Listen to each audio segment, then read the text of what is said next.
Torá al Instante, con el pastor Roberto Alfaro. Reflejos de la Torá, el manual de vida. La palabra es la misma ayer, hoy y por siempre. Hebreos 13:8. Torá al Instante. Es un espacio de reflexión y aprendizaje en familia, escudriñando las Escrituras de generación en generación. Acompáñanos todos los días, 7:30 de la mañana. Suscríbete a nuestro canal Radio Génesis 128 y activa la campanita. Torá al Instante.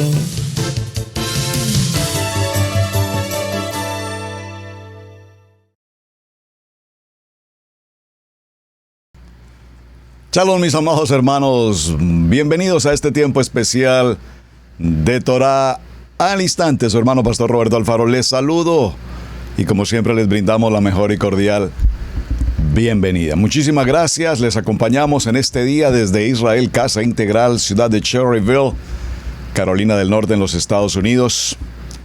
Bienvenidos a su casa aquí en Israel, Casa Integral. Una jornada con un tema apasionante. Como siempre, muchísimas gracias a todos y cada uno de ustedes que se toman un tiempo para enviarnos un mensaje frente a cada uno de los días y temas que tratamos. Sus inquietudes, sus opiniones muy respetables y, por supuesto, repito, muchas gracias.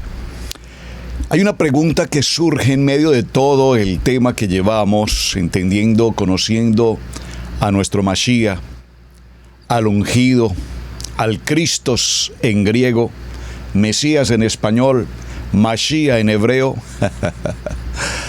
para que recordemos cómo a lo largo de la historia ha estado acompañada de malos entendidos. El éxito de una buena comunicación requiere de tres aspectos: un emisor, un receptor y, por supuesto, el mensaje. Si el emisor origina una mala información, el receptor, por supuesto, traerá consigo mala información. El mensaje no es claro, no es eficaz, no es fiable. Y a lo largo, repito, de la historia de la humanidad, desde el principio en la creación hasta nuestros días, el hombre, la teología, la ciencia, la filología, la filosofía, los entendidos, los maestros, se han ocupado de tomar el texto bíblico y a su vez darle una interpretación, de la cual muchas de estas interpretaciones nacen o se originan en varios aspectos: su pensamiento, su cultura, su identidad, su aspecto social, político, económico, su nivel cultural, por supuesto. Hay una serie de incidencias, entre ellas, por supuesto, la más importante, su creencia, es decir, su fe. ¿Cómo podemos esperar que un maestro nos enseñe de Yeshua HaMashiach cuando no cree en la Biblia, cuando no cree en la palabra, cuando no cree en el Emet, cuando no cree en la divinidad, cuando no cree en el Ejad? Puede tener una muy buena enseñanza, pero por favor, desde luego que sí, puede ser muy elocuente y muy preparado y muy avanzado en su manera y forma de expresar el mensaje. Pero una cosa es expresar el mensaje y otra cosa es expresar la verdad. El Emet. Recordemos, Juan 8:32, la verdad los hará libres. Bien, como sabemos, hasta nuestros días estamos rodeados de un sinnúmero enorme de religiones, creencias, doctrinas, denominaciones, concilios. Y cada uno de ellos, por supuesto, afirman tener su verdad. Recuerden, su verdad. No estamos diciendo la verdad. La verdad de toda esta historia está escrita aquí, en nuestra Kadosh Torah. Por lo tanto, permítanme, por favor, acompáñenme por un momento al libro de Zacarías. Vamos a estar en el libro de Zacarías para introducir nuestro tema en el día de hoy, porque de lo que he podido observar en sus preguntas, en sus inquietudes, La gran mayoría de ustedes se preguntan por qué razón el pueblo judío, tan conocedores de la verdad, de la Torá, estudiosos de la Torá, tenemos a muchos rabinos que han dedicado su vida por completo desde niños hasta su edad adulta, hasta ser ancianos de años, a estudiar Torá. ¿Cómo es que no ven a Yeshua HaMashiach? Es la pregunta más importante que he podido observar en sus inquietudes. ¿Cómo es que los amados hermanos de Judá, con todo el avance que tienen, 3.500 años estudiando Torá, no encuentran a Yeshua? ¿Y por qué para nosotros ha sido más sencillo saber que Yeshua está en toda parte? En el cantar de los pajaritos, en el amanecer de un nuevo día, en una sonrisa agradable, amable, en el favor de una persona, en una buena comunicación, en un buen logro del día, en el respirar, en el poder alimentarnos, en el poder tener un vestido para vestir. Ahí está la presencia gloriosa de nuestro amado Mashiach. Siempre lo he dicho y lo tendré y lo tengo que repetir: el tesoro más valioso que tenemos entre la salvación, sin lugar a dudas, la salud. Cuando gozamos de una buena salud, ese tesoro más valioso que podemos encontrar. El libro de Zacarías, acompáñeme por favor, y gracias por tomarlo aquí en el chat. Gracias a los hermanos que ya están desde muy temprano conectados. Gracias, buenos días, para recibir un banquete de Torá al instante. Muy bien, gracias, claro que sí. Dice el título en el libro de Zacarías, profeta Zacarías, atención, el profeta Zacarías, el profeta preferido de los estudiantes, ya entenderán por qué. Jerusalén y las naciones. Vamos a leer un entorno del capítulo 14 desde el verso 1 para comprender hacia dónde vamos. Léalo conmigo, por favor, papel y lápiz, y un espíritu enseñable, porque el que no escribe se le olvida. He aquí, el día de Adonai viene. He aquí, el día de Adonai viene. Y en medio de ti serán repartidos tus despojos. Porque yo reuniré a todas las naciones para combatir contra Jerusalén. Y la ciudad será tomada y serán saqueadas las casas y violadas las mujeres, y la mitad de la ciudad irá en cautiverio, mas el resto del pueblo no será cortado de la ciudad. Después saldrá Adonai y peleará con aquellas naciones como peleó en el día de la batalla. Por favor, amados, prestémosle mucha, pero mucha atención. Yo sé que este texto usted lo ha leído alguna vez, probablemente otros nunca lo han leído, pero hoy lo estamos haciendo y es para que abramos los ojos despiertos, oídos abiertos. Atención, lo voy a repetir. Verso 3. Después saldrá Adonai y peleará con aquellas naciones como peleó en el día de la batalla. Y se afirmarán sus pies en aquel día sobre el monte de los olivos, que está enfrente de Jerusalén al oriente. Y el monte de los olivos se partirá por en medio hacia el oriente y hacia el occidente, haciendo un valle muy grande, y la mitad del monte se apartará al norte y la otra mitad hacia el sur.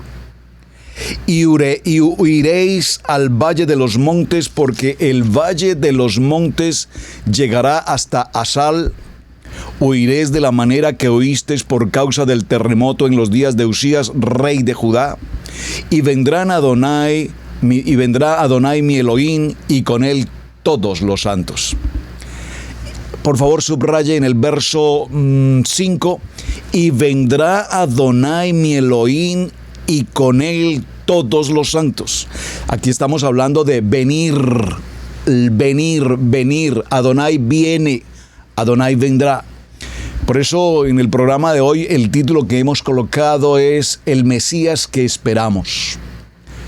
¿Lo esperamos por primera vez o lo esperamos por segunda vez? Este es el cuello de botella que tenemos hoy entre la comunidad de Torá judía y la comunidad de la casa de Israel en las naciones, entre otros la religión tradicional, por supuesto.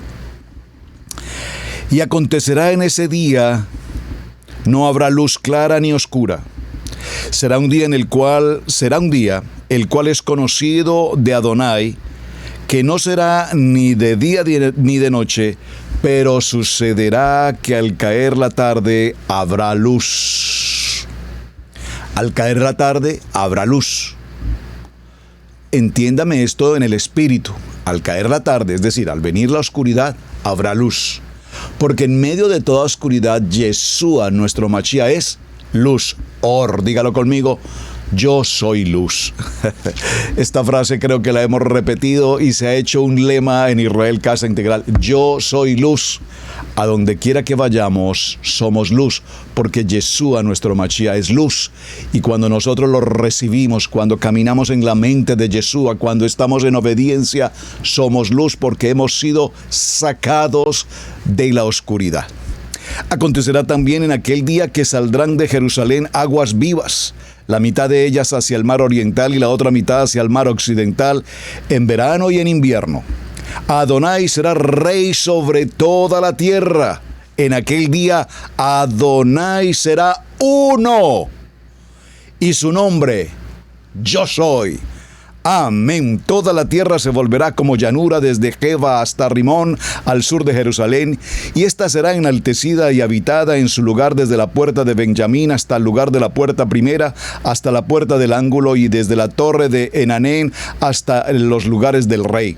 Y morará en ella, y no habrá nunca más maldición, sino que Jerusalén será habitada confiadamente. Bueno, mis amados, ¿preparados?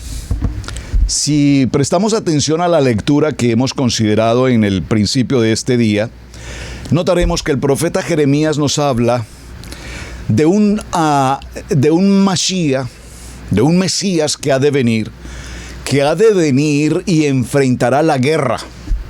Será varón de guerra, enfrentará a las naciones. De allí entonces podemos inmediatamente, sin entrar en muchos detalles, tomar una pequeña conclusión a la lectura.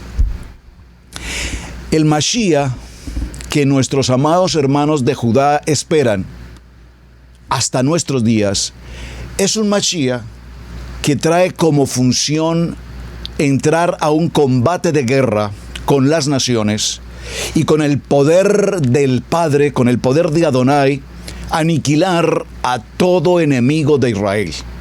Es decir, el pueblo de Israel está esperando a ese varón de guerra que evidentemente, repito, con su autoridad tome posesión de su lugar como rey, y que como rey disponga las armas, comillas, y tome las acciones necesarias para combatir a todo aquel que se ha levantado contra Israel. Para poderlo mencionar en una palabra un poco más vasta, más sencilla, el pueblo que no ha visto a Yeshua primero como Salvador. Nosotros, la casa de Israel, hemos visto a Yeshua nacido. Recuerden qué dice Isaías. Recordemos Isaías en el capítulo 9, versos 6 y 7. Vamos al texto, por favor. Vayan conmigo para que hagamos el recuento paso a paso, como escrito está, de lo que la palabra nos indica y hacia dónde voy a dirigir el tema. Para concluirlo en una primera expresión, el pueblo de Judá está esperando al Elohim que viene a combatir las naciones, es decir, guerra. Y esa guerra no será dirigida por el primer ministro, por el hombre, por el ejército poderoso de Israel, humanamente hablando, sino esa guerra será dirigida por Elohim, por nuestro Mashiach, el varón de guerra. Pero no ven, ni han visto, ni han podido ver a Yeshua, el que ya vino, estuvo entre nosotros y fue desechado por este pueblo. Y lo primero a lo que Adonai envía a su hijo en Ejad es para redención, para expiación de pecado. y esa etapa ya se cumplió. Por eso nosotros esperamos su segunda venida, sabiendo que para cuando Él venga, traerá la paz. Libro de Isaías, en el capítulo 6, este capítulo que es tan extraordinariamente importante y lo hemos leído y lo hemos estudiado con un sinnúmero de ocasiones. En el año que murió el rey Usías, vi yo a Adonai sentado sobre un trono alto y sublime, y sus faldas llenaban el templo. Esta es la visión del profeta Isaías. Por encima de él había serafines, cada uno tenía 6 alas, con 2 cubrían sus pies y con 2 volaban, y el uno al otro daba voces diciendo: Kadosh, Kadosh, Kadosh, Santo, Santo, Santo, Adonai, Adonai de los ejércitos. Toda la tierra está llena de su gloria. Amén. Y los quiciales de las puertas se estremecieron con la voz del que clama, y la casa se llenó de humo. Entonces dije: ay de mí que soy muerto, porque siendo hombre inmundo de labios y habitando en medio del pueblo que tiene labios inmundos, han visto mis ojos al Rey Adonai de los ejércitos. Y voló hacia mí uno de los serafines, teniendo en su mano un carbón encendido tomado del altar con sus tenazas, y tocando con él sobre mi boca dijo: he aquí que esto tocó tus labios, y es quitada tu culpa y limpio tu pecado. Observen, este Elohim, el Rey de los ejércitos, ha venido en primera instancia, repito, para quitar nuestra condición de pecado. Para quitar nuestra condición de pecado. Para quitar nuestra condición de pecado. Esa ha sido su primera labor. Es decir, que mientras nuestros hermanos de Judá no ven este primer paso, hasta nuestros días su condición de pecado está vigente. Hasta nuestros días, hoy hay una gran polémica y ha existido por los años, y muchas personas me mencionan: pero ¿por qué razón nosotros hacemos esto, o esto sí, o esto no? Y entramos en una controversia doctrinal, si lavarse las manos, si usar talí, si usar tzitzit, si usar kipá, si celebrar cánticos hebreos, si hacer el haftará, si cumplir con el seder, si eso se hace o no se hace. Entonces encontramos a líderes, maestros, roé, que dicen no es necesario porque ya no tenemos templo, y no tenemos templo se convirtió en la excusa perfecta para no hacer las cosas. No tenemos templo, por supuesto que no tenemos templo físicamente, ladrillos, piedras, pero el Ruach HaKodesh mora en el templo, que somos cada uno de nosotros, somos luz. Y cuando cumplimos con las funciones del Seder, en el Haftará y en las reuniones que sostenemos permanentemente en Shabbat y a lo largo de toda la semana, cuando cumplimos con las oraciones, cada una de ellas, pues mis amados, esto no se trata de una religión, se trata de una práctica. ¿Sabían ustedes, amados hermanos, que estamos practicando lo que va a ocurrir para su segundo regreso? Lo he dicho en un ejemplo muy simple. ¿Cómo puede ser posible que cuando suene la trompeta en aquel día final, lo cantamos, ¿verdad? Cuando suene la trompeta en aquel día final, pero no lo entendemos? Hace unos días estaba viendo un trabajo hermoso que se está haciendo en una nación respecto de la comunidad del nivel 2. Están desarrollando un trabajo maravilloso, exaltando, honrando y glorificando a Israel. Estuve mirando las actividades que han hecho durante varios años. Maravilloso, maravilloso, maravilloso. Absolutamente extraordinario. Pero me causó tanta curiosidad que tan buen trabajo que están haciendo, honrando a la nación de Israel, y no conocen la Torá. Entonces me pregunto, ¿qué será más importante? ¿Honrar a Israel o reconocer la Torá. ¿Me están captando a dónde estoy llegando? Adonai ha puesto en mi corazón, junto con mi esposa, conectar con este ministerio en este país y acercarnos con ellos, porque así como aman, honran y rinden, repito, honor a Israel, el único puntico que les hace falta para avanzar es reconocer, honrar, amar, aprender y vivir la Kadosh Torah. Entonces me preguntaba, ¿cómo celebran esos cánticos tan hermosos? Cantan Adonai, Adonai Nisi, Adonai Jireh, Adonai Eloheinu, y lo cantan y lo celebran, pero lo cantan en la versión 2 y no lo cantan en la versión Torah. ¿Me están captando? Entonces nos preguntamos, ¿cómo puede ser que una labor tan bonita, honrando a Israel, se quede a mitad de camino sin reconocer la Kadosh Torah? Bueno, mis amados, todo esto que estamos mencionando en el libro de Isaías, llegamos en el libro de Isaías, vamos a ir un momento al capítulo 9, por favor, aquí mismo donde estamos, en Isaías capítulo 9, y veamos ahora el verso 6.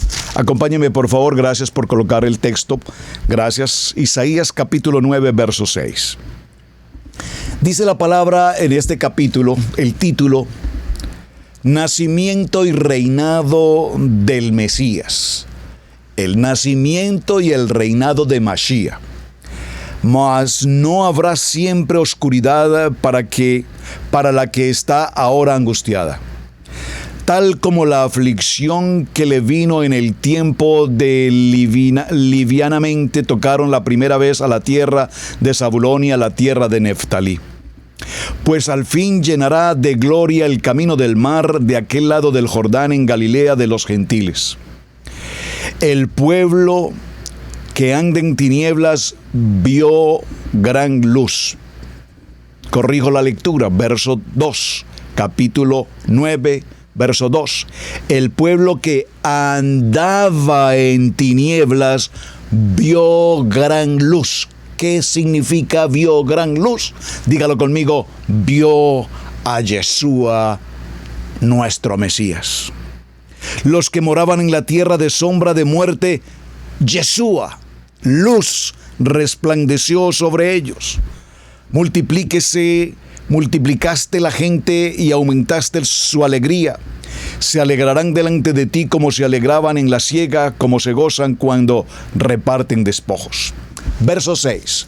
Atención. Verso 6. Isaías capítulo 9, verso 6. Porque un niño nos es nacido, hijo nos es dado, y el principado de su hombro, y se llamará su nombre admirable, consejero, Elohim fuerte, Padre eterno, príncipe de paz. Lo dilatado de su imperio y la paz no tendrán límite. Sobre el trono de David y sobre su reino, disponiéndolo y confirmándolo en juicio y en justicia desde ahora y para siempre. El celo de Adonai de los ejércitos hará esto. Este texto de Isaías, cuando lo está profetizando, nos indica que viene el Mesías, estará en el trono de David y desde allí reinará. Sin embargo, cuando ese día llegó, ese día tan absolutamente esperado llegó, la mayoría del pueblo de Israel no solamente rehusó ver las profecías en su cumplimiento, sino que además lo rechazaron. Voy muy lento, estoy tratando de explicar esto de la mejor manera porque quiero que comprendamos con claridad para que cuando hablemos, para que cuando compartamos con otras personas, no hablemos de nuestro propio entendimiento, sino hablemos conforme a lo que escrito está. Las profecías indicaron siempre que el Mashiach vendría, nacería, Nos indicaría incluso el lugar, Belén. Nos indicaría igual en un tiempo de Sukkot, no un 25 de diciembre como la religión nos enseñó. Entonces, ese Mashiach y esa profecía, o estas profecías, se cumplieron. Tal cual escrito estaba, se cumplieron. Pero ¿cuándo se cumplieron? Frente a sus ojos. Ayer leíamos Isaías 61, y estas escrituras se han cumplido hoy frente a ustedes. Inmediatamente lo miraron, se sorprendieron, se admiraron, pero a su vez decían, ¿y quién es este? ¿Acaso este no es el hijo de José? ¿Acaso no es este el nacido en Belén? Es decir, que toda la profecía se cumplió justo frente a ellos, y repito, tan esperada como había sido a lo largo de la historia, esta fecha se cumplió, no lo creyeron y peor, repito aún, lo rehusaron, lo rechazaron. La nación que había sido hundida en una oscuridad de idolatría, de paganismo, si puedo decirlo, de ateísmo, ahora recibe la luz. Hay gran luz sobre ella. Yeshua HaMashiach está. La luz de las naciones ha llegado, y sin embargo ellos no le recibieron.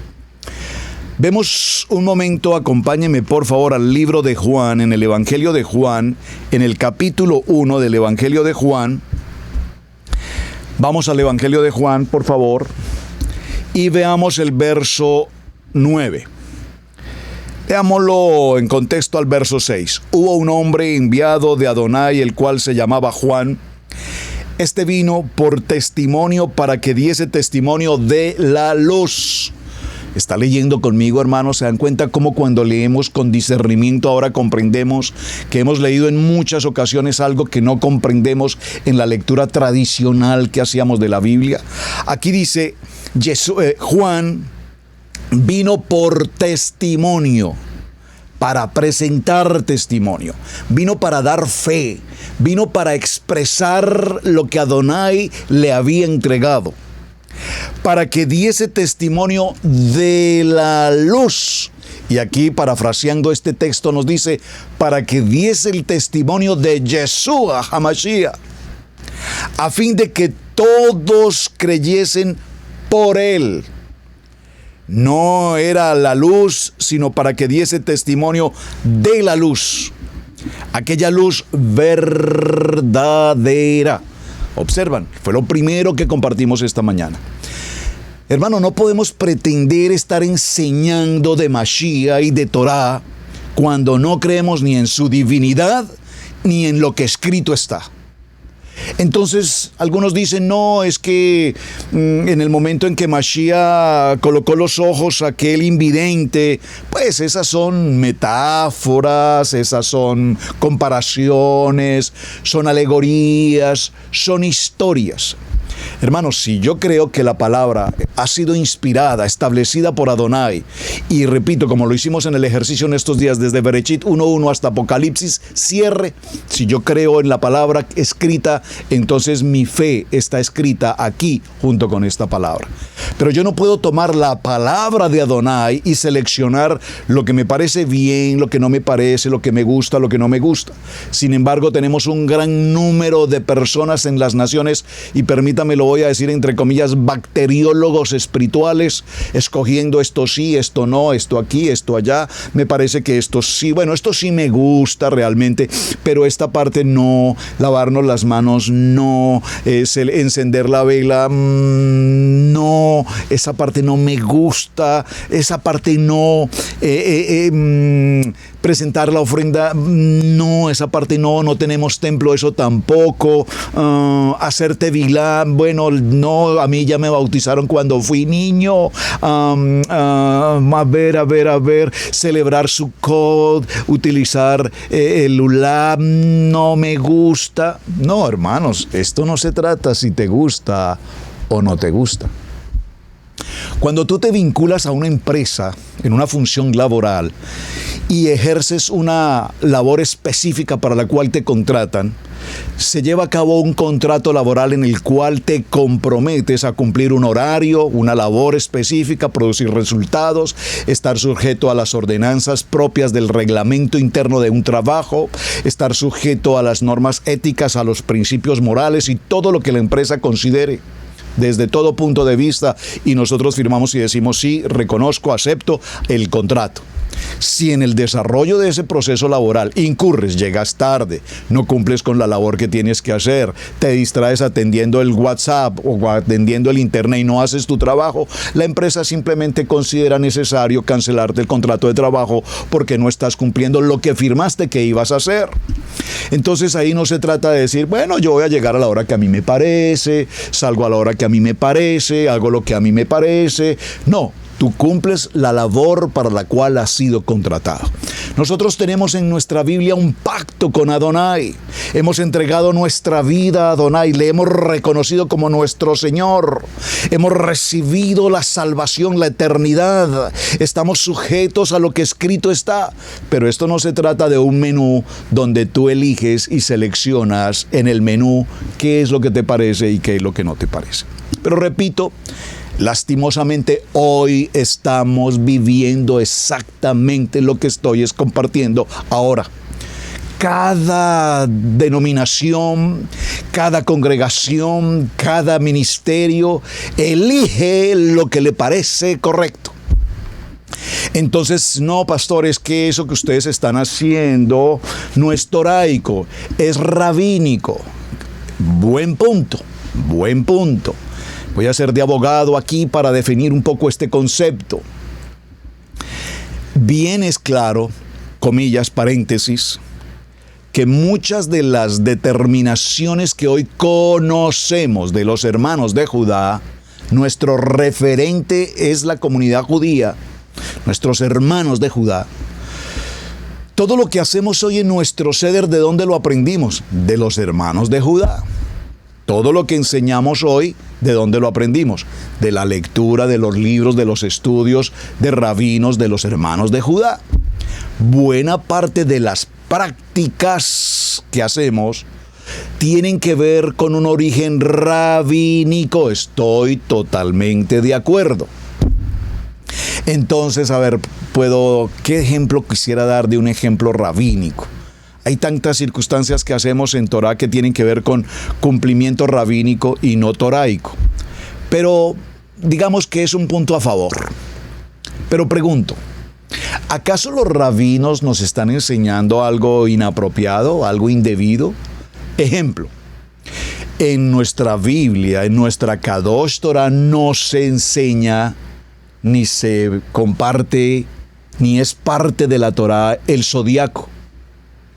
Ustedes notan, por ejemplo, cuando llegamos al tiempo de Rosh Hodesh, los rabinos cuando mencionan a un mes, el Rosh Hodesh, vamos a decir el mes de Sivan, para poner un ejemplo, ellos dicen, el mes de Sivan corresponde con el signo Aries. Por favor, hermanos, por favor, ¿cómo podemos comprender que un rabino, unos estudiosos de Torah, nos enseñen que el mes de Ab o el mes de Sivan o el mes de Tamuz o cualquier mes corresponde al signo Capricornio? Por favor, hermanos, la Biblia prohíbe absoluta y radicalmente conceptos astrológicos.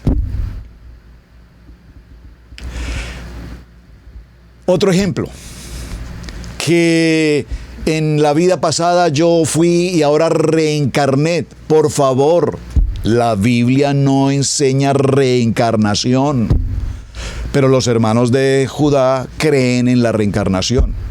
Entonces, cuando nosotros tomamos el referente judío, obviamente, dice la palabra, escudriñadlo todo. Retened lo bueno. Voy a parafrasear el texto. Escudriñadlo todo y retengan lo que escrito está. Pero a lo que quiero llegar, hermanos, es que si sabemos que se nos está enseñando desde el punto de vista rabínico algo que está fuera de las escrituras, pues hermanos, obviamente, yo como ministerio tengo que elegir y decir, no, esto yo no voy a enseñar el signo zodiacal, por favor, no así. Un valor tan importante, y esto lo digo muy a título personal, un valor tan importante cuando se presentó la Kadosh Torah en el monte de Sión, en el monte Horeb, y estuvimos allí. Indudablemente, amados, ese día se recibió la Kadosh Torah tanto en el alefato hebreo como en los números. El único alefato en el mundo que tiene valor, la letra y sus números, es el alefato hebreo. De tal manera, mis amados, que cuando hacemos lo que se conoce como una gematría, es sano. Amén, valor 91, Yod, Hei, Bad, Hei, Yud vale 10, Hei vale 5, Bad vale 6, Hei vale 5, suma en total 26, 6 y 2, 8, 8 significa Shemini, nuevo comienzo. Esto es un elemento sencillo, básico, por favor, académico, pedagógico, con el cual podemos aprender y conocer más de la Torá. Pero, nuestros amados hermanos de Judá han avanzado profundamente en el estudio de los conceptos gemátricos, y esa gematría a lo largo de los años se convirtió más en un estudio desde el punto de vista hebraico, se convirtió desde el punto de vista gnóstico, desde el punto de vista astrológico, desde el punto de vista del árbol, no recuerdo ahora cómo se llama, y entonces nos vamos por las ramas buscando otros conceptos muy distintos de lo que verdaderamente la Kadosh Torah nos quiere enseñar. Entonces, ¿qué ocurre? Cuando el pastor Alfaro ha presentado una gematría, algunos hermanos me han escrito y me dicen, pero es que ustedes están estudiando gematría desde el punto de vista gnóstico. No, hermanos, por favor. Lo esencial, lo básico, dice la palabra, conoceréis la verdad y la verdad os hará libres. ¿Qué más dice la palabra? Llámame, pregúntame y yo te mostraré y te enseñaré cosas grandes y ocultas que tú no conoces. Pero no significa eso que nos vamos a ir al ocultismo, porque lastimosamente muchos de estos genios estudiosos en los números y en las letras han llevado estos valores, repito, a otros conceptos muy distintos al nivel espiritual. Bueno, no sé por dónde vamos con toda esta historia. Pastor, ese paréntesis estuvo muy largo. Muy bien.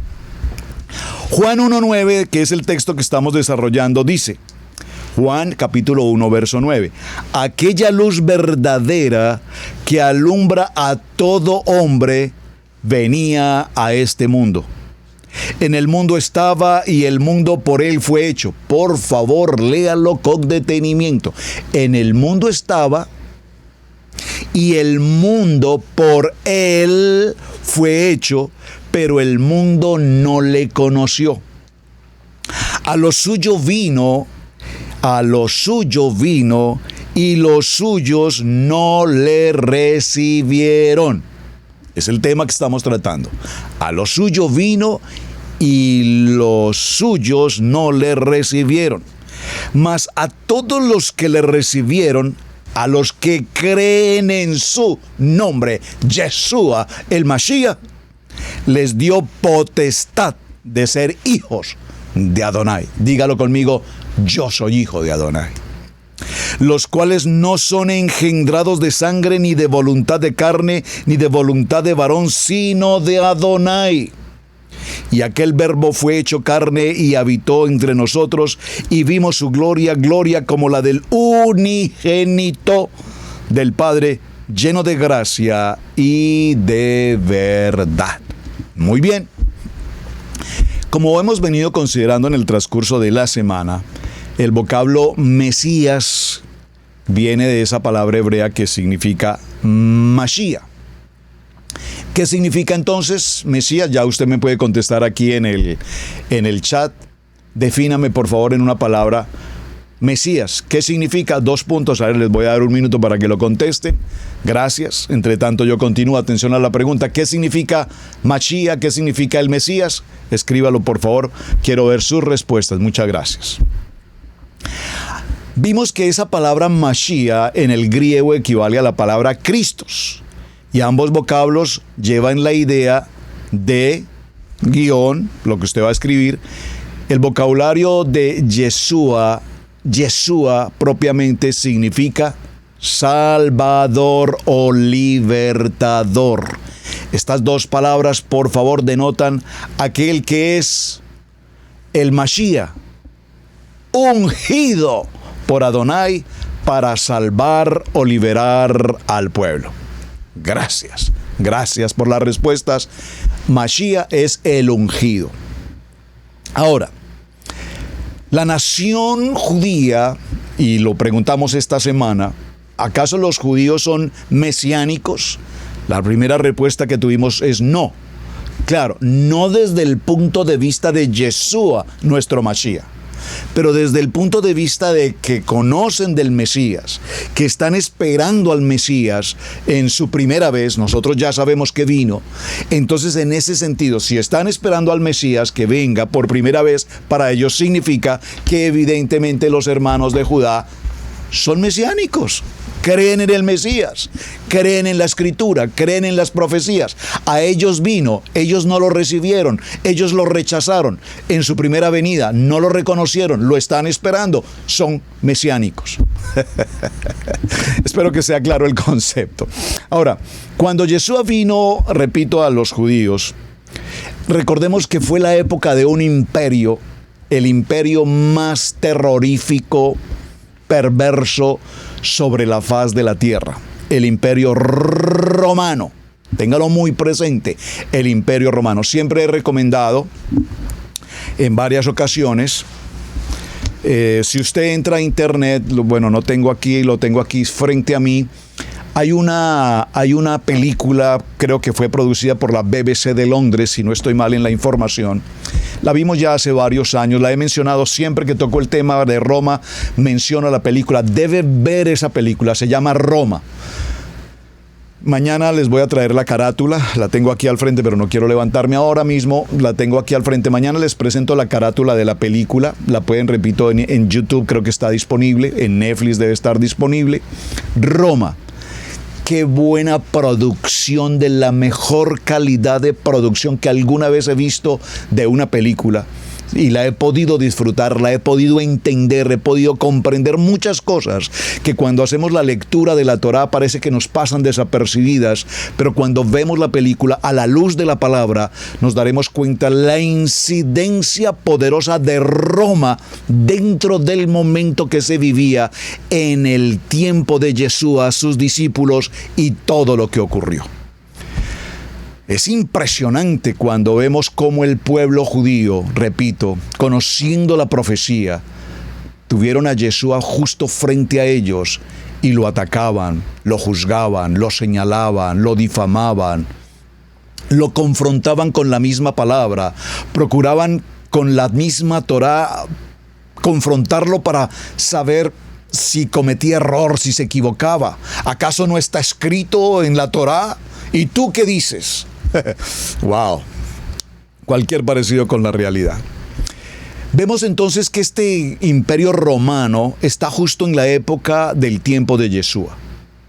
No era, por supuesto, la primera vez que una nación extranjera tomara el control sobre la tierra de Israel, y hasta el día de hoy vemos cómo los pueblos en las naciones, si algo quieren hacer muchas naciones del mundo, es eliminar de la faz de la tierra el nombre de Israel, la nación de Israel, el pueblo de Judá, la casa de Israel. Hasta nuestros días es lo que estamos viendo en vivo y en directo en los noticieros cada día.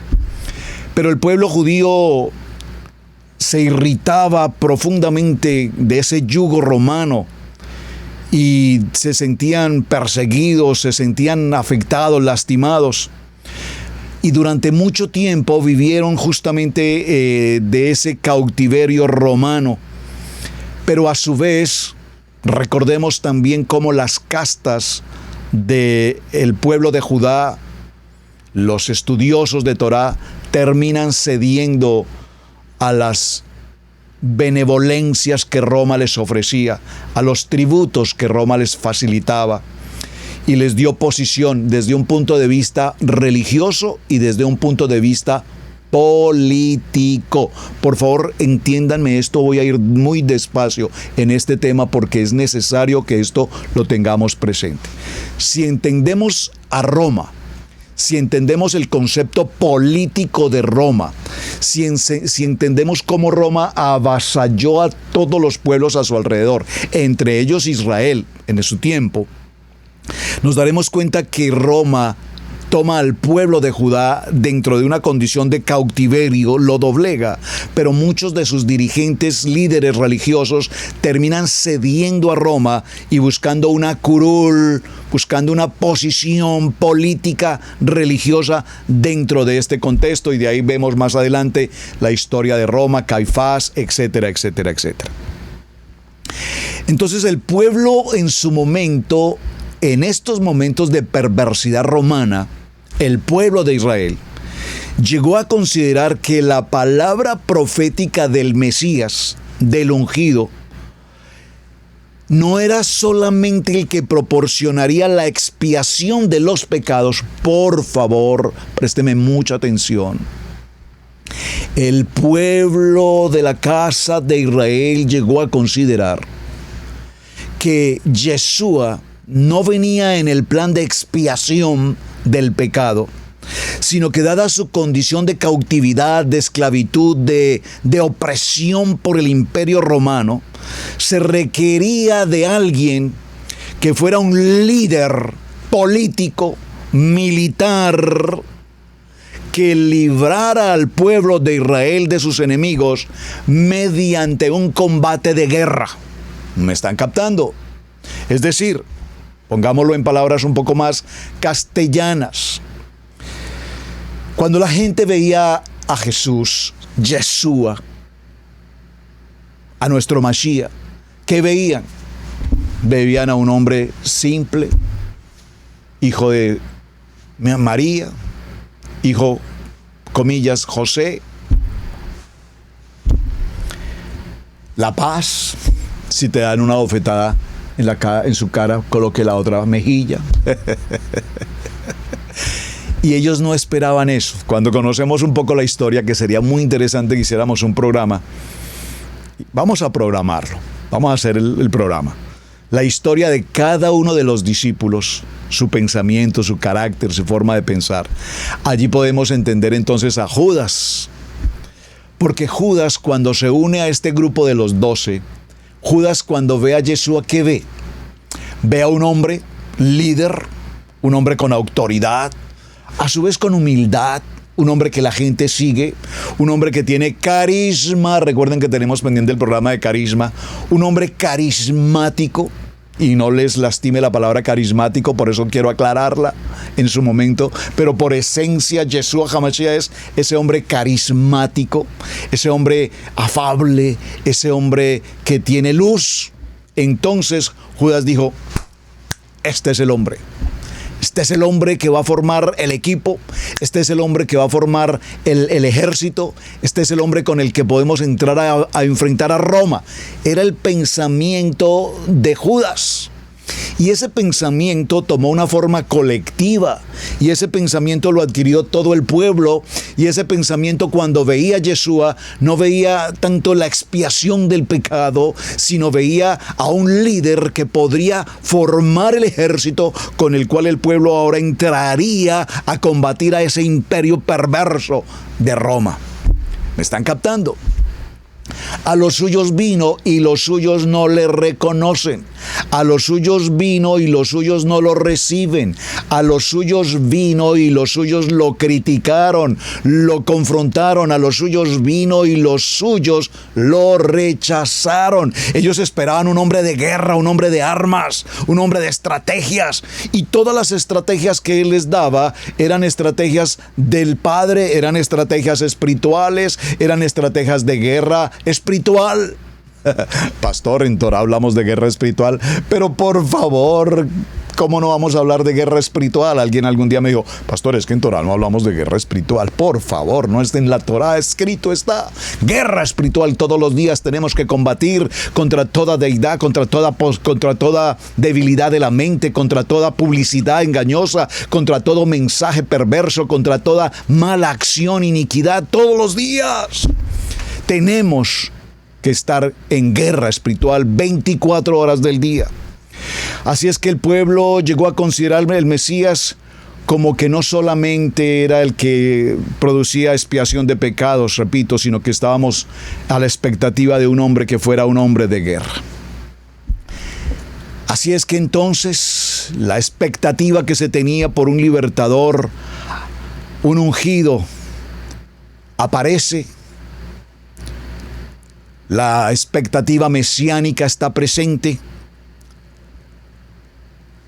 Y entonces todo el pueblo de Israel empieza a caminar en un proceso de fe, de creer, aunque veían muy lejano el momento en que este líder realmente se levantara con un propósito de avance. Así como Moshe recibe el llamamiento de parte de Adonai, enfrenta a Faraón. No lo enfrentó con armas, no lo enfrentó con estrategia militar, no lo enfrentó con guerra cuerpo a cuerpo. Moshe visitaba a Faraón y solamente le hablaba la palabra, la palabra, la palabra, la palabra, la palabra. El rey David, como todos conocemos, un prototipo de Mashiach. Mesías, Yeshua se sentaría en el trono de David y juzgaría la casa de Israel. El profeta Jeremías escribe: He aquí vienen los días, dice Adonai, en que levantaré a David renuevo justo y reinará como rey, el cual será dicho, y habrá juicio y justicia en la tierra. En sus días será salvo Judá, e Israel habitará confiado, y este será su nombre, en el cual se le llamará Adonai, justicia nuestra. Léalo, por favor, libro de Jeremías, capítulo 23, versos 5 y 6. A pesar de que todo esto está ocurriendo en Roma, en el pueblo de Judá, la esperanza del Mashiach está presente. Pero repito, el pueblo de Judá interpreta la profecía, interpreta la escritura, interpreta a los profetas de una manera equivocada. Por favor, vamos al paréntesis. Hoy, cuando hablamos de elección de gobernantes en las naciones, ahora mismo, para el tiempo de grabación de este programa, en los Estados Unidos de América se está desarrollando la campaña presidencial, la elección del futuro presidente de este país para este tiempo, 2023. Cuando se presentan los candidatos, como ocurre en las naciones, se presentan los candidatos en España, en Colombia, en Ecuador, en Guatemala, en Panamá, en cada país, los candidatos para ser líderes de una nación se presentan. Y cuando se presentan, ¿qué ofrecen? Ofrecen toda su capacidad humana, las promesas. Voy a cambiar a este pueblo. Ayudaremos a los necesitados, no habrá hambre, no habrá escasez, tendremos servicios médicos, servicios académicos, escuelas gratuitas, bajaremos los impuestos, facilitaremos los créditos agrícolas, desarrollaremos la industria, avanzaremos, y todas estas campañas politiqueras terminan en los oídos de un pueblo, comillas, con respeto, ignorante, que sigue después de los años y los años y los años de los años de los años, escuchando las mismas palabrerías vanas de los políticos. Y con todo y eso, el pueblo todavía aún en su ignorancia elige a través del voto a sus propios acosadores. Después de que ha sido elegido el que haya sido elegido, notaremos que su campaña de promesas ha sido vana, notamos que su capacidad es nula y después todos arrepentidos decimos: ¿por qué nos tocó vivir este tiempo terrible, esta escasez, esta hambruna, esta insalubridad? ¿Por qué vivimos estos tiempos? Y la respuesta es sencilla: porque nosotros así lo elegimos. Pero ¿qué ocurre, amados? Los aspectos que estamos viendo en Roma, y perdónenme que me extienda un poco con el tema Roma y la política, son los tiempos que justamente estamos viviendo hoy. Vivimos en tiempos políticos, a todo momento la política. Y lastimosamente la política se caracteriza por ser una política mentirosa, falsa, hipócrita. Y lastimosamente el pueblo, repito, forma parte de ese juego de palabras y de promesas. Así estábamos viviendo el tiempo de Yeshua cuando Él se presentó por primera vez y les habló e hizo los milagros, vivieron de los milagros, la gente aprendió a vivir de los milagros de Yeshua, pero vivieron de sus milagros, disfrutaron de sus milagros, pero nunca reconocieron al hacedor de los milagros. Repito, seguían esperando en sus tiempos que emergiera un líder que fuera a la guerra. Es decir, el pueblo de aquel momento tenía en su corazón una doble interpretación del Mesías.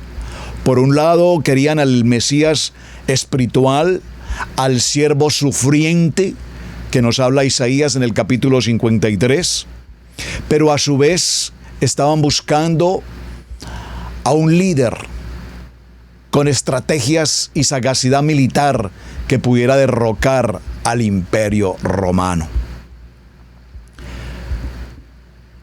Cuando nosotros hablamos de ese líder, hoy sabemos que las batallas no las ganamos con la fuerza del hombre, con la fuerza humana. Sabemos que las batallas hoy las ganamos en oración, en ayuno, en obediencia a su palabra, en el temor de Adonai. Así es que esta trágica decisión tomada por Israel los llevó a una cautividad, los llevó al exilio, los llevó, entre comillas, a una persecución hasta nuestros días y los llevó a una, comillas, ceguera espiritual. Espero que hayamos captado el contenido del tema, estamos ya en el cierre. Estuvo con ellos, se presentó con ellos, muchos lo recibieron, muchos le reconocieron hasta nuestros días, pero la gran mayoría, cuando le vieron, prefirieron desconocerlo, prefirieron rechazarlo y siguieron esperando hasta nuestros días a un rey armamentista, a un rey de guerra, a un rey que estuviese en la capacidad técnica humana de derribar al enemigo. Las mismas profecías tomaron una interpretación de hombre, una interpretación humana, una interpretación más literal que verdaderamente la interpretación espiritual de cada una de ellas. Así es que desde la época de Jerusalén hasta nuestros días, el Imperio Romano tomó a la ciudad, la aniquiló a su manera, produjo revueltas, tomó al pueblo, lo llevó al cautiverio, lo llevó como alimento a los leones en el Coliseo romano, pasaron luego al tiempo de Babilonia, vino el tiempo de los persas, vino el tiempo de los griegos, vino el tiempo de los selúcidas, vino todo este tiempo de la persecución, las cruzadas, etcétera, todo lo que conocemos a lo largo de la historia con Roma, todo lo que ha ocurrido hasta nuestros días, pero la promesa mesiánica que se cumplió, ellos no la recibieron. Dígalo conmigo, estamos hoy, la casa de Israel, esperando la segunda venida de nuestro Mashiach. Por lo tanto, se hace necesario prepararnos adecuadamente. Gracias, Hashem, porque hoy nos entregaste la revelación de tu Kadosh Torah. Gracias, Adonai, porque nos has entregado la revelación del tiempo de Shabbat. Gracias, Hashem, porque nos has entregado el ceder, el cumplimiento, el sonido del shofar, las oraciones día tras día, todo lo que tenemos que hacer para entrar a un nivel, preparándonos, practicando para cuando tú regreses por segunda vez, te podamos recibir con el honor y con el mérito que, por supuesto, nosotros tenemos para ti. Gracias, Hashem, porque has sido nuestro Salvador. Gracias porque tu misión esa misión mesiánica, esa misión de ungido, de expiar nuestro pecado se ha cumplido. Y esperamos tu segunda venida, tu segundo regreso, Padre, para que ahora tomes posesión literal en el trono de la casa de Israel. Mis amados, muchísimas gracias. Mañana vamos a cerrar nuestra jornada hablando literalmente, texto por texto, cada una de las citas bíblicas donde aparece el proceso de la venida de Mashiach. Que no nos quede en el corazón la mínima duda de que desde Bereshit hasta Apocalipsis se ha establecido proféticamente en todo el Tanakh, desde el principio, en el pacto renovado, en el Brit Hadasha, se ha establecido el tiempo de Yeshua HaMashiach para con nosotros. Por lo tanto, cuando comprendemos la lectura de la profecía, cuando interpretamos con el Emet la palabra, no nos queda en el corazón algo más que decir: gracias, Hashem, por tu misericordia, gracias por tu gracia, gracias por tu favor inmerecido, gracias por llevarnos a este tiempo de expiación, gracias por entregar tu sangre por nuestra condición de pecado y gracias por hacernos hoy verdaderamente libres. Amados, muchísimas gracias por acompañarme. Su hermano Pastor Roberto Alfaro me despido. Una jornada apasionante, un tema que nos trae con mucho interés. Hay mucho, por supuesto, de qué tratar. Vamos a ir avanzando el tiempo que sea necesario para que este tema sea lo suficientemente claro en el corazón de todos nosotros. Gracias por sus inquietudes, sus preguntas, gracias por sus mensajes. Voy a tomarme un segundo en el cierre para saludarles. Hermana Glorita, Shalom, buenos días. Gracias por estar presentes. Gracias, amados de Israel Casa Integral de las Naciones, pastores, líderes. Gracias. Buenos días en las naciones, dice la mami Flor, muchas gracias. Aquí está siempre presente. Aquí muy firmes, ojos bien abiertos y oídos muy dispuestos. Claro que sí, para recibir el banquete de Torah al instante. Muchas gracias. Los textos bíblicos. Gracias por colocar los textos bíblicos, son muy importantes. Hermana Cara Fuentes, Shalom, bendiciones. Hermana Emma, un abrazo, bendiciones. Yolima Cuevas, gracias, bendiciones. El pastor Isael, muchísimas gracias. Los hermanos de Israel Casa Integral Local, gracias. Mario Rafael, gracias, hermano. Bendiciones a todos ustedes por acompañarnos. Bueno, para todos un abrazo cordial, muy buen día, Shalom. Mañana cerramos o continuamos con el tema, repito, de los textos bíblicos, cada uno de ellos en cuanto a la profecía de Yeshua HaMashiach. Shalom, shalom, buen día para todos. Hemos presentado Torah al instante con el pastor Roberto Alfaro. Para nosotros es un placer poder servirle. Contáctanos a nuestro correo radiogenesis128@gmail.com.